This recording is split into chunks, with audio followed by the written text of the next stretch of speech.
The future of work and leadership always starts with us. Welcome to the Dr. Ginny Show. Let's dive in. Welcome back to the Dr. Ginny Show. This is Dr. Ginny Baro, and I have a very special guest for us today. Her name is Aleta Maxwell. She's the #1 best-selling author of Uplifting Leaders, How to Have Difficult Conversations That Motivate and Inspire. But she's not only just a #1 best-selling author, she's also an executive coach, leadership coach, and a consultant, and my friend and partner. So it's such a pleasure to have you here, Aleta. Welcome. Thank you so much for having me today. Well, Aleta and I go way back. Just to give you a very quick story, when I had just started my business back in 2017 at Executive Bound, Aleta was one of my first clients. At the time, she was in corporate. She was a Chief Human Resource Officer, a CHRO, and she was in this space that many of our clients today find themselves in. What's next? What am I going to do? How do I improve my leadership skills? How do I lead a team of high-performing leaders in the best way possible? Our work was so powerful because from my recollection, it gave you so much clarity about what it was that you wanted to do and how you wanted to do it with your team. And today we collaborate working on projects that we'll tell you about, where we help executive leadership teams and how we help them. So let's get started, Aleta. Tell us briefly about your journey, what inspired your passion for moving into your current role as a leadership coach and to move into the learning and development space. Yeah. So first off, thank you so much for having me today. I'm so excited we get to have this conversation. Yeah, we started working together in 2017. I was Chief Human Resource Officer of a restaurant group. I was struggling. I was becoming my own obstacle, if you will.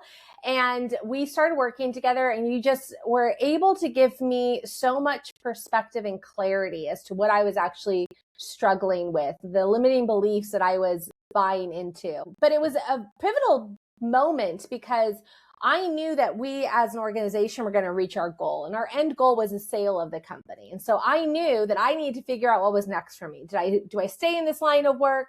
Do I pivot? And us working together, you really showed me the moments that I was in joy were the moments that I was coaching my team. And so that's why I pivoted right when I did in early 2020, right before the world shut down. We sold the company, which was amazing. I then was able to write my book and develop some online courses, which we sell with our LMS partners, and start coaching myself and start giving people the clarity that you were able to help me with.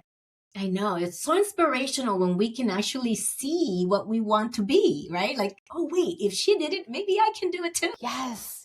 And sitting in our joy and our passion, I didn't realize I was missing that at the moment.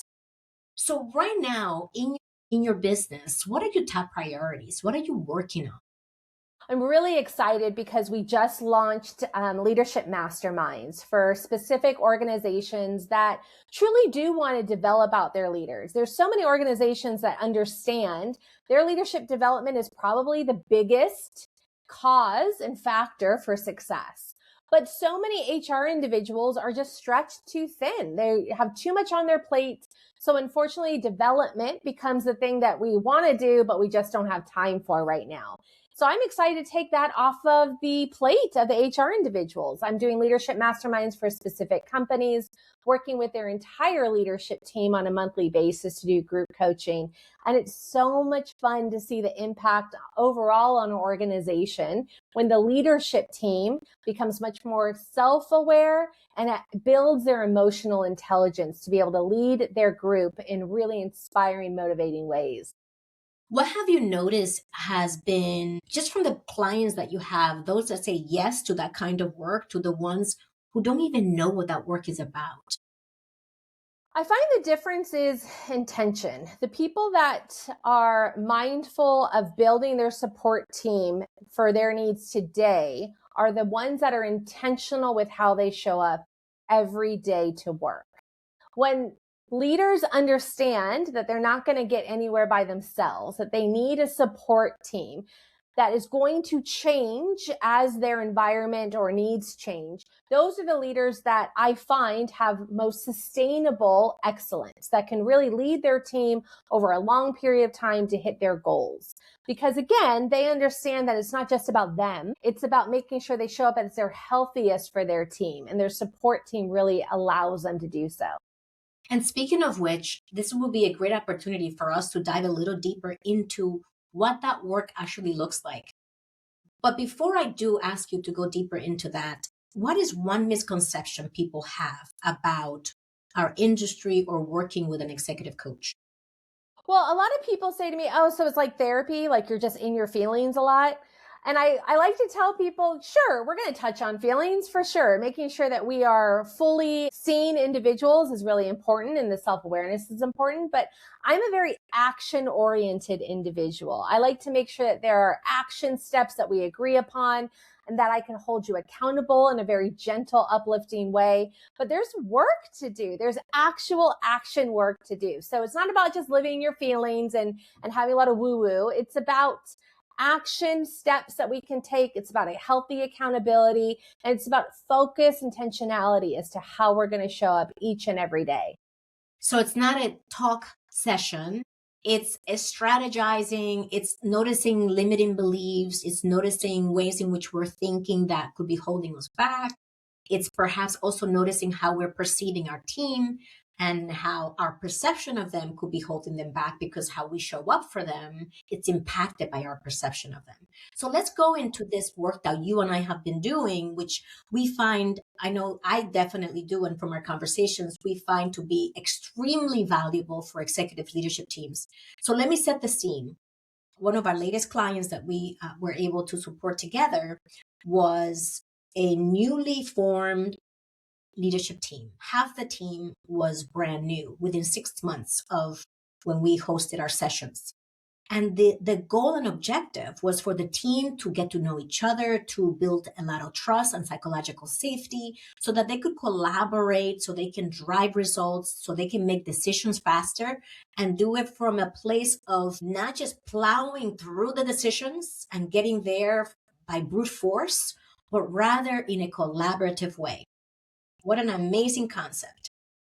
And so what we did, this is as recent as this December, we actually put together a curriculum, a set of 3 on-site days that were co-designed with our client to create that. And so part of what we did was we worked on one of the assessments that a lot of people don't know about. And you happen to be one of our experts on this particular assessment, which is called the Enneagram. So tell me about how we are currently leveraging, share that with our audience, the Enneagram to raise the emotional intelligence, back to what you mentioned earlier, of the team so they could work better together, understand what drives them, what stresses them, and what helps them perform at their best, what throws them off course. And the whole point is not to use labels, but to use it as self-awareness. Tell us a little bit about it so people who perhaps haven't heard of the Enneagram as an assessment to use with their teams could have more information and knowledge about it. Sure, yeah. So I started utilizing the Enneagram assessment about a decade ago when I was in my previous role as Chief Human Resource Officer. I now use it with all of my clients. And yes, now we collaborate to bring this to teams, and whether it's off-sites or one-off workshops. I love the Enneagram assessment because I've never had people take an assessment where 10 out of 10 times I am told this is spot on, this is 100% me. I, have utilized all the other different assessments, DISC and Myers-Briggs, and there's so many great ones out there. But I find that this is the most useful and usable in the moment assessment. So the Enneagram assessment's about 9 different personalities. There's 9 different personality types. We all have all 9. There's no bad personality type. But once we understand our type, I find it to be so helpful because we can start to understand our needs, our motivations, why we show up the way that we're showing up, our healthy, our superpowers, and our unhealthy behaviors. When I became aware of my unhealthy behavior, it was really uncomfortable at first because there's a mirror in front of you and you're like, oh, those are all the parts I don't want anybody to see. But once I explained my unhealthy behavior to other people, specifically my team, there was this light bulb moment for them. Because they're like, oh, yeah, you do all that stuff all the time. And I thought it was about me. And I thought you were acting that way because you thought I was incompetent or whatever else. When we start understanding that A, we are not the center of anybody else's world. We are. B, no, we are not. We are the center of our own world. We are the center of our But own we are not the center of everybody else's world. That we can actually have a lot more control if we understand our unhealthy habits, so that we can clue in that moment and say, oh man, I'm doing that thing again. That brings so much to the group dynamic. But the second part of that is, now I understand why you show up the way you show up. I understand why you're doing that one thing that drives me crazy, and it has nothing to do with me and it has everything to do with you. And then the third step is, I now can understand how to call you up in a moment where you're super unhealthy, you're super stressed, you're acting in a way that's kind of probably triggering me. Instead of reacting and mirroring that back, I can say something that we've agreed on that calls you up in that moment, so that you can then be at choice.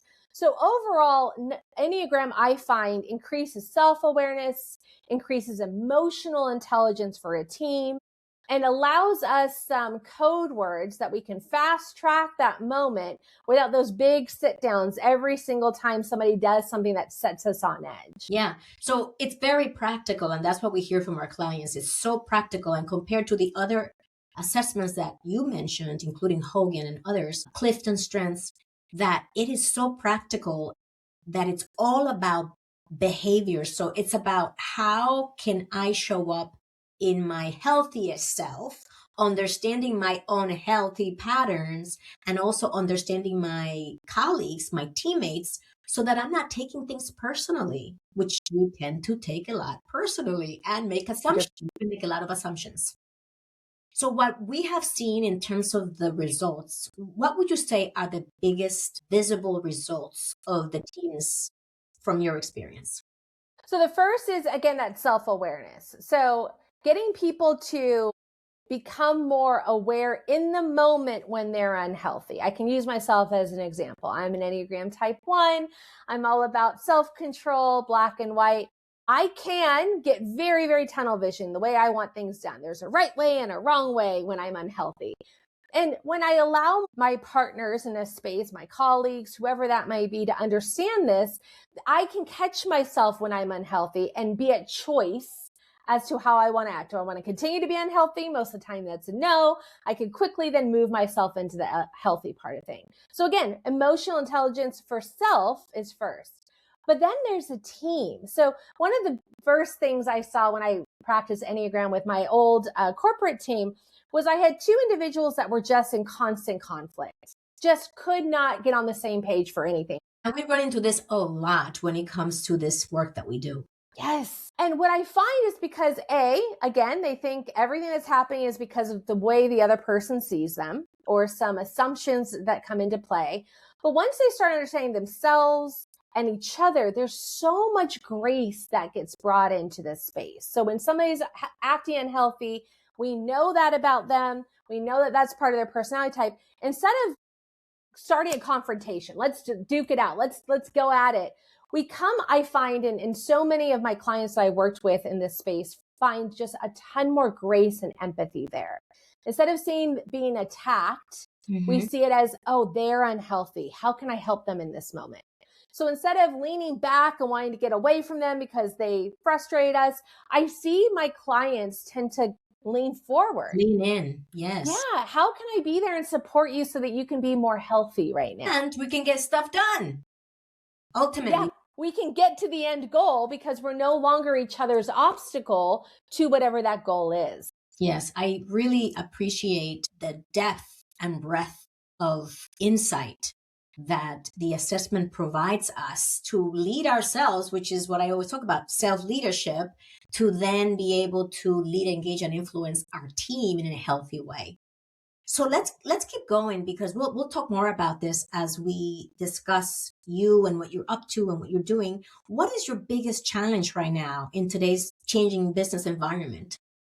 I think it's just fighting through the noise.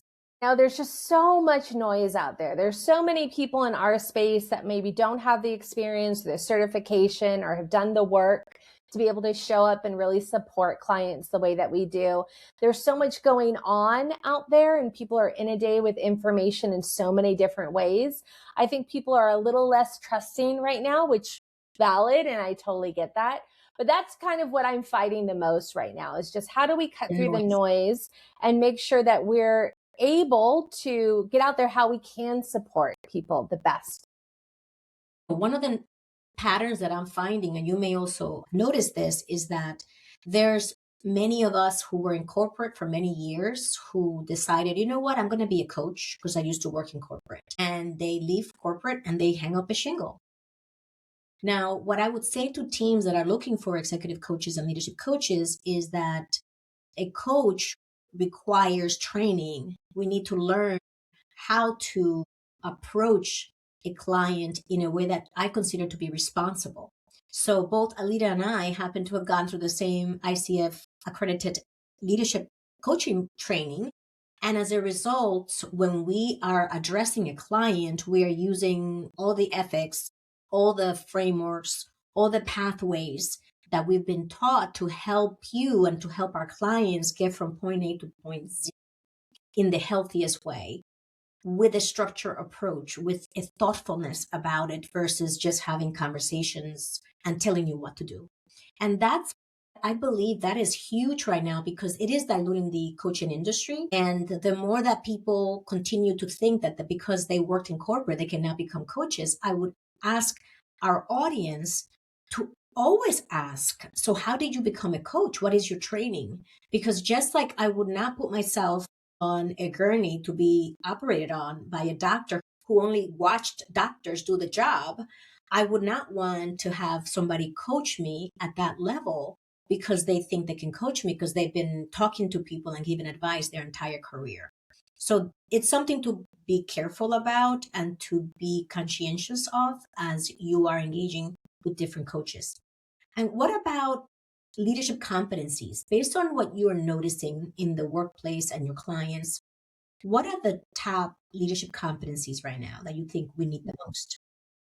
Communication strategy is number one. I see so many leaders just kind of ad hoc it, right? It's in the moment, what they feel like is needed is what they will do. So if they feel like they need 3 one-on-ones every week with their team, they'll do that without any thought process explained, without the whys being explained, without buy-in. So communication strategy, number one, how, when we communicate, why we communicate, what are the goals of each of these communication points, I think is really needed. 2 is getting comfortable with giving feedback, both positive and critical. A lot of people right now, specifically leaders, I find are very, very anxious about giving feedback. And so what ends up happening is they either are too direct, too blunt. So here's what you need to work on, and then I'm out. They hold it in, so they don't say anything until the employee review, right? Now I'm getting the kitchen sink. I'm getting everything that I've done wrong in the past 6 months thrown at me. Or we sugarcoat it so much that the person doesn't even realize there's critical feedback in there because there's so many sugar points on there to make it easier to go down. When I see leaders get really comfortable in the fact that their goal is to improve their team's performance, and so feedback has to be a constant thing, both given and received, that's when I see leaders really thrive. When I see their teams hit their goals that they need to, hit all of their numbers, exceed expectations. And when I see the team itself really enjoy coming to work and engaging with each other. I agree 100%. The whole point you made about communication and being haphazard about it, not a great idea, right? The most success that I also see is when the leader is very intentional about their communication, how they engage with the team, and also how they use even storytelling while they're communicating and really connecting to the heartstrings and to the mind of the audience. In this case, it could be a direct report or it could be the whole department. Well, you brought up something that has come up a couple times in the past month for me, the difference between feedback, getting feedback, and creating buy-in. That's one that I see a lot of leaders don't understand the difference. And you're right, getting getting buy-in to when we're going to meet, why we're going to meet, what we're going to do. I think that's so crucial to impact our team in a really healthy way. And then the feedback part that you mentioned is very correlated to your Enneagram type, because if we happen to have an Enneagram type that is very direct versus one that is kind of not direct, and directness actually seems to be rude, if you are going to have these really important conversations, having the platform that we use, Cloverleaf, which allows us to go in, and if your team obviously took the Enneagram, you will have everybody's Enneagram. If I'm going to meet with you, Aleta, I'm going to go to my dashboard and I'm going to say, this is the information that I need to give to Aleta. What would be the best way for me to deliver it to her? Now that I'm changing my message, I'm changing the delivery of my message so that it actually lands. Can you all imagine, as you're listening to this conversation, can you imagine having that quote unquote magic wand in your back pocket that you can wave whenever you are having these crucial conversations with team members? These I know could be very critical talks that you're having. And if you can walk into that room feeling so much more confident because you have a communication strategy for every person who will be sitting around that table, you better believe the outcome is going to be substantially different than if you went into that conversation in your style, in your mode, with a very limited emotional intelligence, because you're not, at that point, you may not even be self-aware enough about yourself to know how to deliver that message, little less about them, which is the social awareness of the people in the room. So I guess what we're trying to say, what I'm pointing and double clicking on, is how meaningful the assessment of the Enneagram is in the context of having these conversations that Aleta's mentioning, that are the opportunities we have as leaders to take advantage of. Yeah. And then the feedback piece is huge too, because to your point, if your Enneagram type is that you don't give the feedback because you may be more on the people-pleasing side when you're not in your healthiest, you're going to hold back from sharing really important information with your direct report or your team member that ultimately is not serving the team. Yeah, it does not serve your team when they don't understand how to meet your expectations. It does not serve your team when they're walking around on eggshells because you're not comfortable enough to give them the feedback until, employee review time. It's all about creating that trust and that safety so that we all can focus on what can we do better to meet our end goal in the easiest, healthiest way possible. I would love to move next to the role that you see leadership development playing as it relates to helping organizations develop future-ready leaders. For many of the folks that are listening to us, this is almost like, of course, leadership development is crucial. For others who may see it as a nice to have, what would you have to say to them? I would say that you are losing massive amounts of money. That's what I will say. I think, one thing that has become very, very clear over the last 5 years is that there is no group of fully trained, developed employees waiting to join your organization. I think, 10, 15 years ago, we just had a lot more time and focus on development. We did not cram our calendars full of back-to-back meetings. We had a lot more lunch and learns. I know when I was coming up, even in the hospitality space, which is not known for giving a lot of time to development, I had mentors that I met with regularly. I had specific development that we were focused on. People that took me underneath their wing, made time for me, really walked me through some of these concepts. That's not really happening anymore. People's tenure at a job is a lot shorter. There's a lot more time available for these conversations.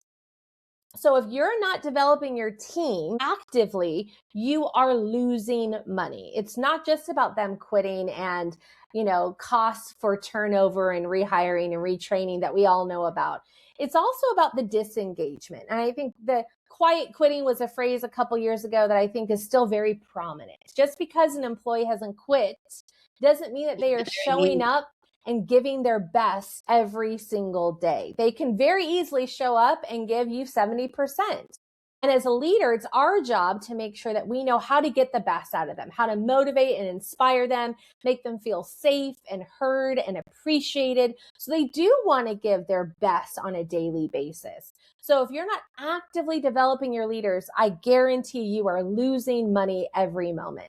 And I can relate to that 100% because I put myself in the shoes of being the employee like you just did.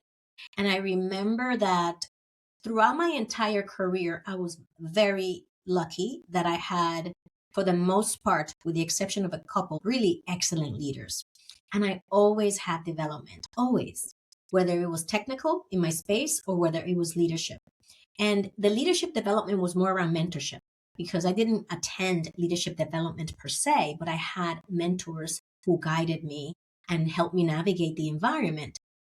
However, what I have noticed is that when there is engagement, which is what I experienced, we see the one thing that we can use to measure: discretionary effort.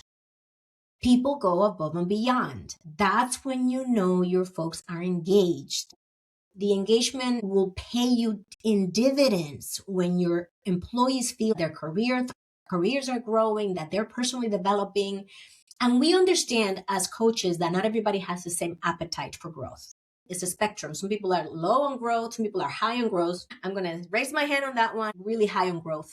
So we know that we don't need to do the same for every single person. Just like the Enneagram, we all have different styles and appetites. We get that. And when the employee feels that they're taken care of, that they're not just going there and giving and giving and giving and giving and never getting anything back, you're going to have an employee who is silently quitting because they're just showing up and doing the minimum that they have to do to get by.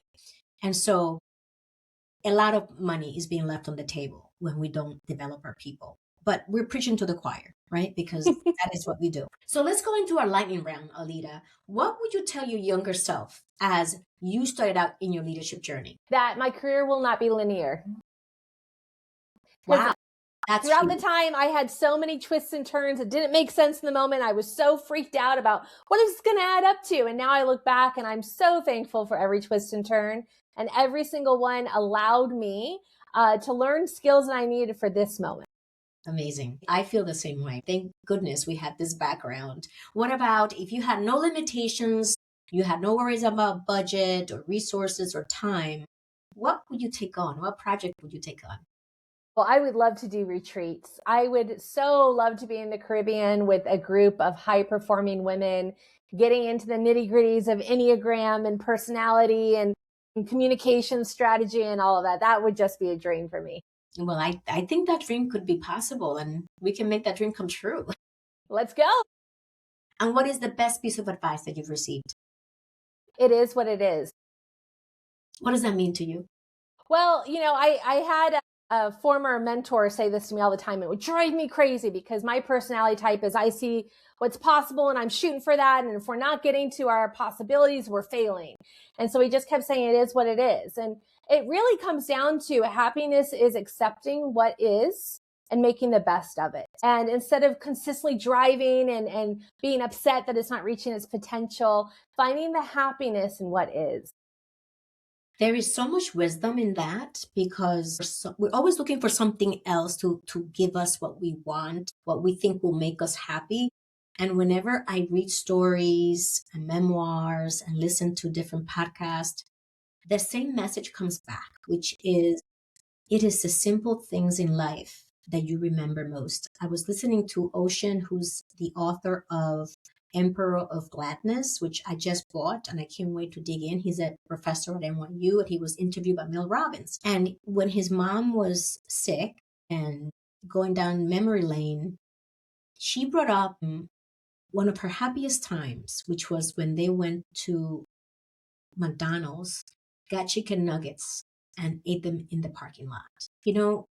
He was so shocked that that was one of the moments she really remembered. And I actually, my eyes welled up with tears when I was listening to it because I know as high performing, high achieving, all of us listening, we're always looking at the next mountain to climb. And the truth is that part of that climbing is to claim our worth. Like, I'm going to prove to myself that I'm worthy. I'm going to prove to others that I'm worthy. Some of us have moved away from proving to others, but we're still proving to ourselves.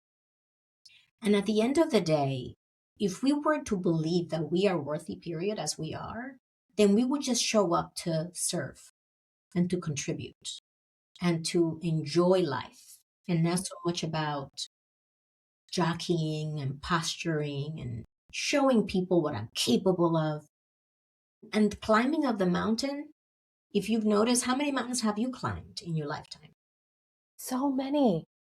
And we don't celebrate that. So many of us don't celebrate the mountain that we just climbed. We're just automatically on to the next one and that next goal. Yeah. So taking the moments to celebrate what we've accomplished, to celebrate the journey, but just even taking a moment to clue into the journey, because that's what it's about, right? How we get from A to B is just as important as getting from A to B. And that's the difference too. When you are working with a coach, you shouldn't only care about their credentials or their background. It really is about finding that connection with your coach, because I know with people that I've had sessions with, just to introduce ourselves, I could tell you right away that I would not be a good coach for this person because of where they are and how they're not open to being coached. That's something we can perceive right away. The best clients are those who, one, have that self-awareness that they need support, that they need to grow, they want to grow, and who see the value in it. And so if you are listening to us, if you have a leadership team, if you happen to be either a newly formed team or maybe a team that's been around for a while, where you may find that people are kind of set on their own ways, those are all great opportunities for us to come in and support you. First of all, we'll hear you out, to meet you where you're at, and craft solutions that will help you in addressing whatever challenges surface during our conversation, and to make sure that whatever we create is unique for you. We don't have any cookie cutter solutions. We truly customize each of them to your objectives, to your goals, and we make sure that there's chemistry, that there's a good possibility that we're going to work well together as partners. And that's really important to me, especially at this stage in my life and my career. I'm not going to work just to work. I'm going to work with clients that I appreciate and that I believe in the work that we're doing together. That's really important. So what are your parting words for us, Aleta, as we say goodbye today? I guess I would challenge everybody just to take a look at their own support team. Some of us, put our support team together and we don't look at it for a while and our needs change. So maybe just challenging all the listeners to take a look at your support team. What do you need? What do you currently have in place to help support you? And what do you need to add to your support team so that you can be your healthiest version and live in joy on a daily basis? Thank you so much for that beautiful message. I have my support team, and you will be like, wow, what? I have a network of support, a roster of supporters. I have them all on my payroll, because to me, it is essential for me to have that support. Without that, I would not be able to show up in the way that I do. And if you are listening to us and you are perhaps questioning if this is worth it, I also would challenge you to question your beliefs. Because if you're saying, this doesn't work, this is just lip service, that in itself speaks volumes of where you are in your mindset right now. And I want you to know that by the testimonials of our clients, we can challenge that belief. And so if you are listening, if you're curious, reach out to us. We're always here at info@executivebound.com. I'm going to include in the show notes the contact information for Aleta, so you can definitely reach out to her if you would like to engage with her. And we're here to support you. I also believe strongly in partnerships, and that's what Aleta and I have. We are able to support each other in the best way possible, especially as small business owners. And that's why we're able to take on large projects, because we have each other's back. So thank you for joining us today, Aleta. It was such a pleasure to have you. I will see you soon. And thank you, everybody, for being with us today. And if you enjoyed this episode, please share it with your network of trusted colleagues, your team members, and we're here for you. Thank you so much, Dr. Ginny, for having me. If you enjoyed today's content, I appreciate your review so others can find us and share it with your friends. And to stay in touch, join our community to receive valuable strategies and expert advice at drginnybaro.com. See you soon.